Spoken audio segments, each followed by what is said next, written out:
కలవరం అసలిది కదా ఒక సంబరం ఒక వరసలా కదిలిన క్షణం ఇక తెలియదే ఒంటరితనం ఎన్నాళ్ళ కోరారు కన్నోళ్ళిలా వస్తూనే పోయాయి కన్నీళ్ళిలా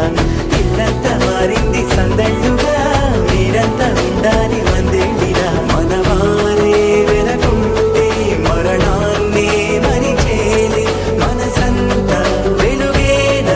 ఇక చీకటెళ్ళింది తెల్లారి నీ నవ్వుతోనే 10 మంది ఉండగా ప్రతిరోజు